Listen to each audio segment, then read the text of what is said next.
मध्ये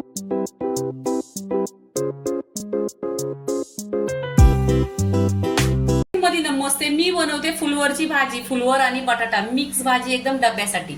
इथे गॅसवर कढई ठेवलेली आहे, त्याच्यामध्ये आहे ना 1 चमचा तेल ठेवलेला आहे। तेल छान असं गरम झालं पाहिजे। तेल गरम झालं का जिरं टाकायचं, जिरं पण छान असं तरतरलं पाहिजे। आता इथे 2 ते 3 कांदा कट करून घेतलेला आहे, ते टाकायचं। ते टाकल्यानंतर फ्रेश कढीपत्ता टाकायचं। छान असा कांदा गोल्डन कलरवर परतून घ्यायचा आणि सोनेरी रंग पूर्णपणे येईपर्यंत कांदा आहे ना फ्राय करायचा। गोल्डन झालेला आहे, इथे अद्रक लसणाची पेस्ट टाकायची 1 चमचा, छान अशी तेलावर परतून घ्यायची। तेलावर परतल्यानंतर इथे आहे ना टोमॅटो टाकायचं। इथे 2 टोमॅटो घेतलेले आहेत। आता त्याच्यावर लगेच चवीनुसार नमक टाकायचा। नमक टाकल्यानंतर तेलावर छान असं परतून घ्यायचं। तेलावर छान परतल्यावर इथे सुके मसाले टाकायचं।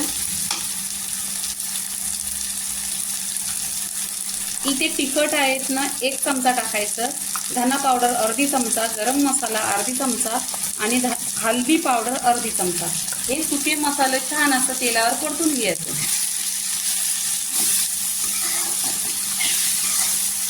इथे परतल्यानंतर आहे ना बटाटे घेतले स्वच्छ धुवून ती टाकायची आणि फुलवरची भाजी।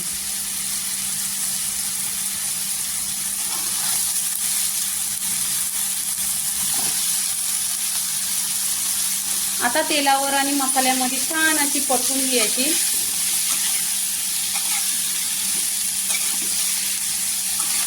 पूर्णपणे एकजीव करून घ्यायची। ही भाजी खूप लवकर होते डब्यासाठी। ही एकदम लापसी भाजी होते, म्हणजे धबधबीत होते आणि घट्ट होते। ह्याच्यात कोणताही वाटण वगैरे काही टाकायचं नाही आणि खूप लवकर होते, 10 मिनिटात होते।